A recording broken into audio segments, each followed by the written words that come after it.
नमस्कार दोस्तों, आप सभी का प्रश्नों की श्रृंखला में स्वागत है। और इस श्रृंखला में हम भारत के भूगोल के बारे में डिस्कस करने वाले हैं, जिसमें प्रीवियस ईयर में जो क्वेश्चंस आए हुए हैं उनके माध्यम से जो वेरियस टॉपिक्स हैं हम उनको कवर करते हुए आगे बढ़ेंगे। और जनरल इंट्रोडक्शन का ये पार्ट 2 है। नाउ हम स्टार्ट करते हैं। यदि अरुणाचल प्रदेश में सूर्योदय का समय प्रातः 5 बजे है तो सौराष्ट्र में सूर्योदय का संभावित समय क्या होगा? ऑप्शन ए 5:30 बजे, बी 6 बजे, सी 6:30 बजे या डी 7 बजे। इसका जो सही आंसर होगा वो 7 बजे होगा। अब हम इसके एक्सप्लेनेशन को देखते हैं कि ऐसा क्यों हो रहा है। देखिए, जो भारत का देशांतरी विस्तार है वो आपका 68 डिग्री 7 मिनट ईस्ट से लेकर के 97 डिग्री 25 मिनट ईस्ट तक है। इसमें लगभग यदि आप देखेंगे तो 30 डिग्री का अंतर आता है। और 30 डिग्री का अंतर का मतलब यदि आप इसमें 4 से मल्टीप्लाई कर देते हैं तो 120 मिनट का अंतर हो जाता है। कितने का अंतर हो जाता है? 120 मिनट। 120 मिनट का मतलब होता है 2 घंटे। इसलिए जो इसका आंसर सही होगा वो क्या हो जाएगा? अब देखिए, 1 डिग्री का जो वैल्यू होता है वो होता है 4 मिनट। आपको ध्यान में रखना है, ठीक ना। तो इस प्रकार की यदि कैलकुलेशंस आती है तो उसमें आपको ये हेल्प करेगा, ठीक।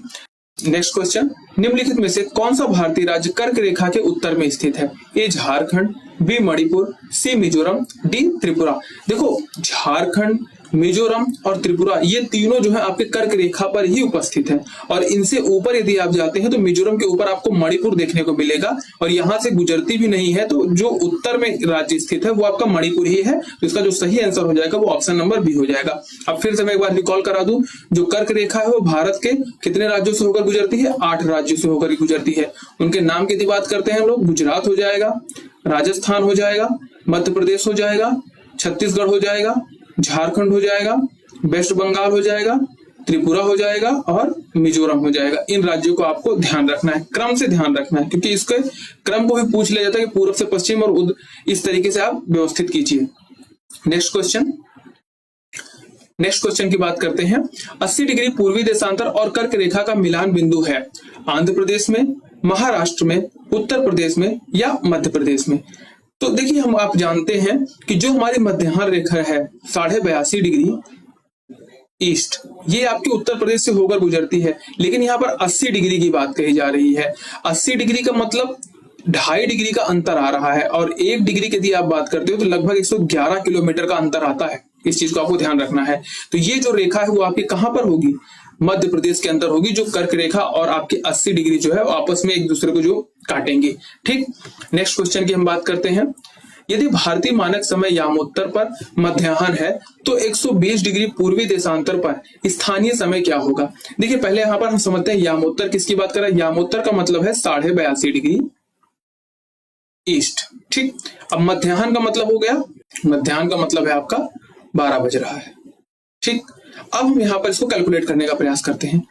120 डिग्री पूर्वी देशांतर की बात कही जा रही है। हमारा जो यामोत्तर है वो कितना है? 82.5 डिग्री ईस्ट। इसका जो अंतर आएगा वो लगभग 37.5 डिग्री आ जाएगा, ठीक। अब 1 डिग्री की जो वैल्यू है वो हमको पता है वो कितना होता है? 4 मिनट का अंतर होता है। और वहीं 37.5 डिग्री की यदि आप बात करते हैं इसमें 4 का मल्टीप्लाई कर देंगे तो ये जो है 30 30 60 10 70 4 74 1 75 75 बटे 2 गुणे 4, इससे 2 से 2 कट जाएगा। इसका हो जाएगा 7 7 14 14 1 15 150 मिनट, ठीक। अब 150 मिनट को आप कैसे कन्वर्ट करेंगे?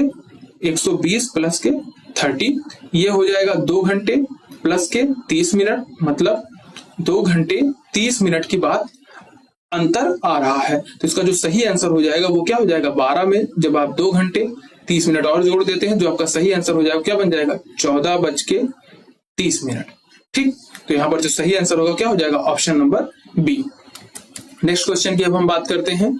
किस राज्य में औसत समुद्री तल के संदर्भ में न्यूनतम ऊंचाई वाला बिंदु स्थित है? केरल में, पश्चिम बंगाल में, गुजरात में या महाराष्ट्र में? तो इसका जो सही आंसर होगा वो केरल होगा। आपने देखा होगा केरल में एक जिला है, वहां पर अगर आप जाते हैं और देखते हैं तो चारों तरफ से पानी भरा रहता है, सिर्फ मेड़ दिखती है, सड़कें दिखती हैं। तो ये उसी जिले की बात कही जा रही है, ठीक है। नेक्स्ट क्वेश्चन की हम बात करते हैं। निम्नलिखित में से कौन सा एक स्थान भारतीय मानक समय यामोत्तर के सबसे नजदीक स्थित है? मैंने आपको पहले भी बताया था कि मिर्जापुर वो स्थान है जो सबसे नजदीक है, ठीक है ना। मिर्जापुर और नैनी ये दोनों स्थान पूछे जाते हैं, इसमें से चाहे आपके जो मिल जाएगा उसको आप टिक कर दीजिएगा, चाहे मिर्जापुर और चाहे नैनी। अगर ये दोनों साथ आते तो मिर्जापुर को ज्यादा प्रायोरिटी दीजिएगा। ठीक है, नेक्स्ट क्वेश्चन की हम बात करते हैं। भारत में सबसे पहले निम्नलिखित में से किस राज्य में सूर्य दिखाई देता है? मिजोरम में, असम में, अरुणाचल प्रदेश में या नागालैंड में? यदि आप भारत का मैप देखें एक बार तो कुछ आपको ऐसे दिखाई देगा। ठीक है, नॉर्थ ईस्ट वाला मैप। तो ये जो अरुणाचल प्रदेश का सबसे पूर्वी पॉइंट है 97 डिग्री 25 मिनट ईस्ट, यही भारत का सबसे पूर्वी विस्तार है। तो जो पहली किरण होगी सूरज की वो आपकी कहां पर दिखाई देगी? अरुणाचल प्रदेश के अंदर ही दिखाई देगी। तो इसका जो सही आंसर हो जाएगा वो क्या हो जाएगा? Option number C. Next question की बात करते हैं। भारत ने नई सहस्त्राब्दी के सूर्योदय की पहली किरण निम्नलिखित में से किस देशांतर पर देखी? पहला ऑप्शन नंबर ए की बात कही जा रही है 2 डिग्री 30 मिनट पश्चिमी, 82.5 डिग्री पूर्वी, 92.5 डिग्री पश्चिमी, 92.5 डिग्री पूर्वी। अब यहाँ पर आपको एक चीज ध्यान देना है, भारत के यदि आप विस्तार की बात करते हैं, देशांतरी विस्तार की बात करते हैं, तो उसमें पश्चिमी जैसा कोई शब्द ही नहीं है, तो इसको आपको काट देना है, दोनों ऑप्शन आपको काट देने हैं।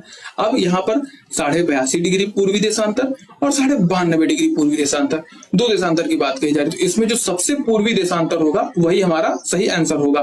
तो इसमें जो हमारा सही आंसर है वो क्या हो जाएगा? 92.5 डिग्री पूर्वी देशांतर। लेकिन एग्जामिनर यदि चाहे तो एक खेल यहाँ पर आपसे खेल सकता है।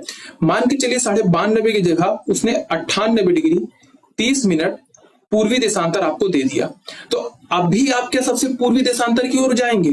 अधिकतर लोग जा सकते हैं क्योंकि हमारी मेंटालिटी है कि जितना पूरब की ओर हम जाएंगे उतना पहले किरण हमको मिल जाएगी। लेकिन यहाँ पर एक चीज ध्यान देना है, इसने भारत की बात की है और भारत का जो मैक्सिमम पूर्वी विस्तार है वो आपका 97 डिग्री 25 मिनट ही है। यदि आप इसके आगे जा रहे हैं तो आप भारत की सीमा से आगे बढ़ गए हैं, वहां पर भारत का कोई अस्तित्व नहीं है। तो इस चीज को आपको ध्यान देना है कि सिर्फ और सिर्फ 97 डिग्री 25 मिनट के अंदर ही अगर वैल्यू है या फिर वहां तक वैल्यू है तब तो हम अपना विस्तार मानेंगे, वहीं पर पहली किरण होगी। उससे अगर ज्यादा वैल्यू हो रही है तो वो किरण स्वीकार्य नहीं होगी। ठीक है ना, मतलब भारत के अंदर नहीं होगी। नेक्स्ट क्वेश्चन की बात करते हैं हम। नेक्स्ट क्वेश्चन की बात करते हैं, निम्नलिखित में से कौन सा स्थान भारत का ग्रीनविच कहा जाता है? ये एक फैक्ट है, इसको आपको ध्यान रखना है। वो कौन सा हो जाएगा? उज्जैन हो जाएगा। नेक्स्ट क्वेश्चन की बात करते हैं, निम्नलिखित में से कौन सा एक राज्य भारत की 7 बहनों में सम्मिलित नहीं है? मेघालय, अरुणाचल प्रदेश, असम या सिक्किम? देखिए, जब आप नॉर्थ ईस्ट वाला पूरा का पूरा बेल्ट आप देखते हैं तो यहाँ पर कुछ आपको ऐसे मिल जाता है। ठीक है, यहाँ पर आपको कौन सा राज्य मिलता है? असम मिलता है। ठीक है, यहां से आपको अरुणाचल प्रदेश मिल जाएगा, फिर आपको नागालैंड मिल जाएगा, यहाँ पर आपको कौन सा हो जाएगा? मणिपुर, उसके नीचे कौन हो जाएगा? मिजोरम, यहाँ पर त्रिपुरा, यहाँ पर मेघालय और ये आपका असम हो जाएगा। यही 7 स्टेट है जिन्हें 7 सिस्टर के नाम से जाना जाता है। किस नाम से? 7 सिस्टर के नाम से। मेघालय भी है, अरुणाचल प्रदेश भी है, असम भी है, लेकिन सिक्किम नहीं है और यही पूछा है। तुम्हारा जो सही आंसर हो जाएगा क्या हो जाएगा? Option number D, Sikkim. Next question, राष्ट्रीय राजधानी क्षेत्र में नहीं सम्मिलित है? हरियाणा का भाग, पंजाब का भाग, राजस्थान का भाग या उत्तर प्रदेश का भाग? देखिए, हरियाणा का भाग शामिल है, पंजाब का भाग शामिल नहीं है, राजस्थान का भाग भी शामिल है, उत्तर प्रदेश का भाग भी शामिल है। तो इसका जो सही आंसर हो जाएगा वो पंजाब का भाग हो जाएगा। ठीक है ना, ये भाग शामिल नहीं है। एक चीज यहाँ पर आपको और ध्यान रखना है, जो एनसीआर रीजन है उससे राजस्थान के 2 जिले जो है वो संबंधित है, लेकिन राजस्थान की डायरेक्ट बॉर्डर आपके दिल्ली से नहीं लगती है। इस चीज को आपको ध्यान में रखना है। ठीक है, नेक्स्ट क्वेश्चन की ओर बढ़ते हैं। भारत के संदर्भ में निम्नलिखित कथनों में से कौन सा सही है? ये पहला कथन, भारत विश्व का 6ठा सबसे बड़ा देश है, गलत हो गया। यहीं पर 7वां सबसे बड़ा देश है। संसार का लगभग 2.4% क्षेत्र भारत के अंतर्गत आता है, ये सही है। कर्क रेखा देश के बीच से गुजरती है जो अक्षांशीय विस्तार को 2 बराबर भागों में बांटती है, ये भी सही है। भारत पूरी तरीके से उष्णकटिबंधीय क्षेत्र में स्थित है, ये गलत है। इसको समझाता हूं मैं। देखिए, जो उष्णकटिबंधीय क्षेत्र होता है ये आपका 0 डिग्री इक्वेटर हो जाएगा, फिर यहाँ पर 23.5 डिग्री नॉर्थ और यहाँ पर जो है 23.5 डिग्री साउथ, ये आपकी हो जाएगी मकर रेखा और ये हो जाएगी आपकी कर्क रेखा। तो जो पूरी तरीके से उष्णकटिबंधीय क्षेत्र है वो इसी के अंदर आता है। और भारत का जो विस्तार है यदि आप देखें तो 37 डिग्री 6 मिनट नॉर्थ तक है, मतलब उपोष्ण क्षेत्र में भी आता है। इसलिए अगर कहा जा रहा है कि पूरी तरीके से उष्णकटिबंधीय क्षेत्र में है तो ये स्टेटमेंट गलत हो जाएगा। ठीक है, तो यहाँ पर सही कौन कौन सा हो रहा है, दूसरा और तीसरा। तो जो हमारा सही आंसर होगा वो कौन सा हो जाएगा, ऑप्शन नंबर डी। ये समझ में आया ना उष्णकटिबंधीय क्यों नहीं है, इसको ध्यान दीजिएगा। भारत के लिए निम्नलिखित कथनों में से कौन सा कथन असत्य है। भारत विश्व का 7वां सबसे बड़ा देश है, सही बात है। भारत जनसंख्या की दृष्टि से विश्व का दूसरा राष्ट्र है, बिल्कुल सही बात है। इसकी भूमि सीमा का विस्तार लगभग 15,200 किलोमीटर, ये भी सही बात है। सर्वप्रथम सूर्योदय इसके मिजोरम राज्य में होता है, ये गलत बात है, क्योंकि पहला जो सूर्योदय की किरण होती है वो कहां पर होती है, अरुणाचल प्रदेश के अंदर होती है। इसका जो सही आंसर हो जाएगा क्या हो जाएगा, option number D. Next question की बात करते हैं। भारत के निम्नलिखित केंद्र शासित प्रदेशों में से कौन क्षेत्रफल की दृष्टि से सबसे छोटा है। देखो, केंद्र शासित प्रदेशों की यदि बात की जाए तो भारत के पास टोटल 8 केंद्र शासित प्रदेश हैं, जिसमें सबसे बड़ा कौन सा हो जाएगा, लद्दाख है। फिर उससे छोटा आपका जम्मू कश्मीर है। फिर उसके बाद आपका अंडमान निकोबार है। फिर आपका दिल्ली हो जाएगा। फिर दादरा नगर हवेली एंड दमन द्वीप हो जाएगा। फिर आपका पौंडीचेरी हो जाएगा। फिर आपका चंडीगढ़ हो जाएगा। और फिर उसके बाद जो है आपका लक्षद्वीप हो जाएगा। जो सबसे छोटा है केंद्र शासित प्रदेश वो आपका कौन सा हो जाएगा, लक्षद्वीप हो जाएगा। आप गिन भी लीजिए, 1 2 3 4 5 6 7 8 आपके पास टोटल केंद्र शासित प्रदेश है, जिसमें सबसे बड़ा आपका कौन सा हो जाएगा, लद्दाख हो जाएगा, और सबसे छोटा कौन सा हो जाएगा आपका, लक्षद्वीप हो जाएगा। इसको आपको ध्यान रखना है। नेक्स्ट क्वेश्चन की बात करते हैं। निम्न कथनों पर विचार कीजिए तथा निम्नलिखित कोड का उपयोग करते हुए सही उत्तर चुनिए। सिक्किम भारत का सबसे छोटा राज्य है, ये गलत बात है। सबसे छोटा राज्य कौन सा है भारत का, गोवा है। राजस्थान भारत का सबसे बड़ा राज्य है, ये सही है। तमिल लक्षद्वीप की सरकारी भाषा है, ये गलत है। मलयालम है वहां की सरकारी भाषा। सिलवासा दादरा नगर हवेली की राजधानी है, ये सही है। तो इसका जो सही आंसर क्या हो जाएगा, दूसरा और चौथा, इसने सही पूछा है।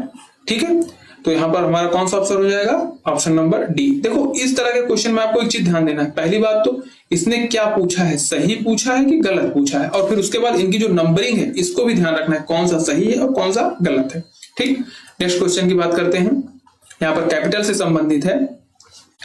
सूची 1 में राज्यों की सूची दी गई है और बी में जो सूची 2 के अंदर जो है उनकी राजधानियों की सूची दी गई है। तो पूछा जा रहा है कि इनकी राजधानी किससे किससे सम्मिलित है। तो असम की राजधानी क्या हो जाएगी आपकी, असम की राजधानी आपकी दिसपुर हो जाएगी। नागालैंड की कौन सी हो जाएगी, कोहिमा हो जाएगी। अरुणाचल प्रदेश की ईटानगर हो जाएगी तथा मेघालय की कौन सी हो जाएगी, शिलांग हो जाएगी।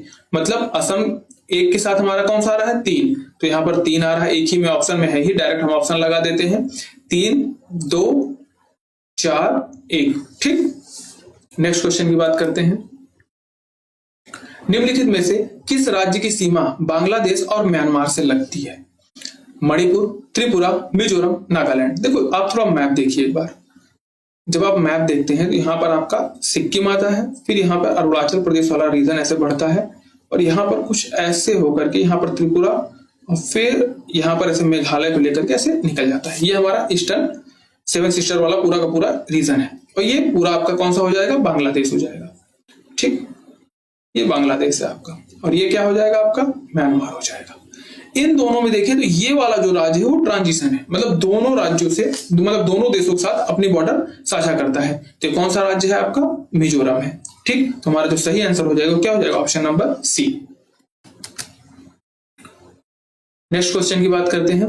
म्यांमार सीमा के सहारे निम्नलिखित भारतीय राज्यों का उत्तर से दक्षिण सही क्रम क्या है। देखिए, जब आप ऐसे आते हैं तो यहां पर जो है आपका क्या हो जाता है, सबसे ऊपर अरुणाचल प्रदेश हो जाता है, फिर क्या होता है, नागालैंड होता है, फिर आपका मणिपुर हो जाता है, और फिर अंतिम में क्या आ जाता है, मिजोरम हो जाता है। ठीक है ना, तो यही 4 राज्य हैं और इनका यही क्रम है। उत्तर या आपका नॉर्थ हो गया और ये आपका साउथ हो गया। तो अरुणाचल प्रदेश से शुरू होना है, मिजोरम में आना है। अरुणाचल प्रदेश, नागालैंड, मणिपुर, मिजोरम, पहला ही आंसर हमारा मिल गया और ये सही है। नेक्स्ट क्वेश्चन की ओर बढ़ते हैं। निम्नलिखित में से कौन मालदीव के साथ भारत की समुद्री सीमा बनाता है। Great Channel, Coco Channel, 8 Degree Channel, या उपरोक्त में से कोई नहीं। देखो, मैंने आपको लास्ट वाले लेक्चर में बताया था कि हमें 3 चैनल्स को याद रखना है, 8 डिग्री, 9 डिग्री और 10 डिग्री। 8 डिग्री किसके साथ बनाता है, मालदीव और आपके मिनिकॉय के साथ। 9 डिग्री मिनिकॉय और किसके साथ, जो आपकी लक्षद्वीप की कैपिटल किरिबाती उसके साथ बनाता है, और जो 10 डिग्री है वो अंडमान और निकोबार के साथ बनाता है। तो यहाँ पर जो मालदीव और जो भारत की सीमा लक्षद्वीप है उसके साथ कौन बना रहा है, आपका 8 डिग्री चैनल बना रहा है। इन 3 डिग्री चैनल्स को आपको ध्यान रखना है हमेशा से। नेक्स्ट क्वेश्चन की हम बात करते हैं। भारत के निम्नलिखित राज्यों के समूहों में से कौन सा समूह पाकिस्तान से सीमा बनाता है। देखिए, जब हम पाकिस्तान से सीमा की बात करते हैं तो ये हमारा प्यारा भारत का ऊपर का हेड हो जाएगा, फिर यहां से आप आते हैं तो ऐसे थोड़ा सा राजस्थान के पास ऐसे, ठीक है। अब यहां पर आपका गुजरात हो जाता है, फिर राजस्थान हो जाता है, फिर पंजाब हो जाएगा, फिर जम्मू एंड कश्मीर हो जाएगा, और सबसे ऊपर कौन हो जाएगा, लद्दाख हो जाएगा। तो यही जो राज्य हैं और केंद्र शासित प्रदेश हैं, यही टोटल इसके साथ बॉर्डर साझा करते हैं। तब हमें देखते हैं ऑप्शन वाइज, जम्मू कश्मीर, हिमाचल प्रदेश के साथ बॉर्डर साझा नहीं करता है, तो ये ऑप्शन गलत हो गया, आगे बढ़ने की जरूरत ही नहीं है। पंजाब, जम्मू कश्मीर, राजस्थान, गुजरात, ये चारों के चारों जो राज्य हैं ये अपनी बॉर्डर्स के साथ साझा करते हैं, ठीक। तो हमारा ऑप्शन सही हो गया। पंजाब, हरियाणा भी इसके साथ बॉर्डर साझा नहीं करता, ये भी हटा दीजिए। हिमाचल प्रदेश भी नहीं करता है, ये भी हटा दीजिए, ठीक है। इसका जो सही आंसर है ऑप्शन नंबर बी हो जाएगा। नेक्स्ट क्वेश्चन की बात करते हैं। भारत के निम्न राज्यों में से कौन देश के सभी 4 भौतिक प्रदेशों का प्रतिनिधित्व करता है। देखिए, जब आपने एनसीईआरटी पढ़ा होगा तो उसमें कहा गया था भारत के जो भौतिक विभाजन है उसको 6 भागों में उन्होंने बांटा था। मतलब पर्वतीय, हिमालय का पर्वतीय क्षेत्र होगा, मरुस्थलीय क्षेत्र होगा, मैदान हो गया, फिर आपका कोस्टल एरियाज हो गए, प्रायद्वीपीय पठार हो गए। इस तरीके से 6 भागों में बांटा गया है।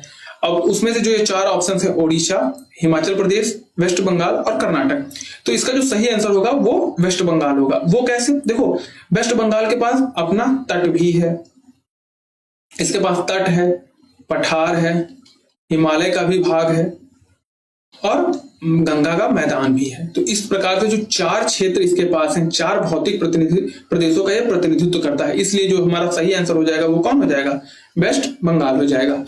आज की क्लास में हम यहां तक ही डिस्कस करेंगे। नेक्स्ट क्वेश्चन में हम भारत के जो पर्वत और उसके जो चोटियों से संबंधित जितने क्वेश्चन आए हुए हैं और उत्तर प्रदेश लोक सेवा आयोग में पूछे गए हैं उनके बारे में विद एक्सप्लेनेशन और उनके मैप के साथ हम उनके बारे में डिस्कस करते हैं। इस पूरी क्लास में यदि आपको कोई बिंदु नहीं समझ में आता है तो आप उसे कमेंट सेक्शन में जरूर बताएं। मैं नेक्स्ट लेक्चर में उसे आपको समझाने का प्रयास करूंगा, और ऐसे ही वीडियो के लिए आप हमारे चैनल के साथ जुड़े रहें। मिलते हैं नए लेक्चर के साथ। जय हिंद।